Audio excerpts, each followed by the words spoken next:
భవిష్యత్ భారతం భారం కాకుండా ఉండాలంటే దీనికి ప్రధానంగా ఊబకాయానికి, తర్వాత అనారోగ్య సమస్యలు. ఈ రోజుల్లో చూస్తే అండి ప్రతి పిల్లోడు, నేను చూస్తున్నా కదా, ఒకప్పుడు మనం చిన్నప్పుడు ఏంటి పావుల చాక్లెట్, రూపాయి చాక్లెట్లు ఇవి ఇవి కొనుక్కొని తినేటోళ్ళం, ఇవి కొనిచ్చుకొని అడిగేటోళ్ళం. ఆ తర్వాత కొంచెం పెద్దవాళ్ళు అయిన తర్వాత వీళ్ళు ఏంటి, మన నెక్స్ట్ జనరేషన్ వాళ్ళు ఏంటి, మహా అయితే ఈ 5 స్టార్ చాక్లెట్లో, కిట్ క్యాట్లో అడగటం చూసాం.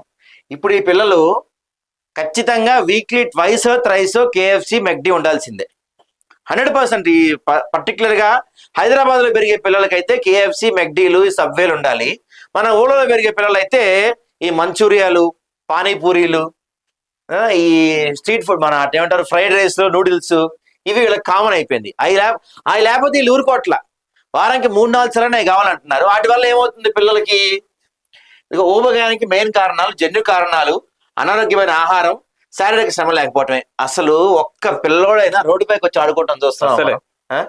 మన చిన్నప్పుడు ఎన్ని ఆటలు ఉండేవి, క్రికెట్ కావచ్చు, లేకపోతే కబడ్డీ, ఖోఖో, ఏదో ఆడతారు కదా, ఏదో రకరకాల ఆటలు, గోళీలు కూడా ఆడేవాళ్ళం మన చిన్నప్పుడు. అట్లా ఇంకో విషయం తెలుసా, మీ పేరెంట్స్ అందరికీ నేను చెప్తున్నాను, చాలా మందికి పేరెంట్స్ తెలియదేమో కానీ, మట్టిలో ఆడుకుంటే పిల్లలకి ఇమ్యూనిటీ పెరుగుద్దండి బాబు.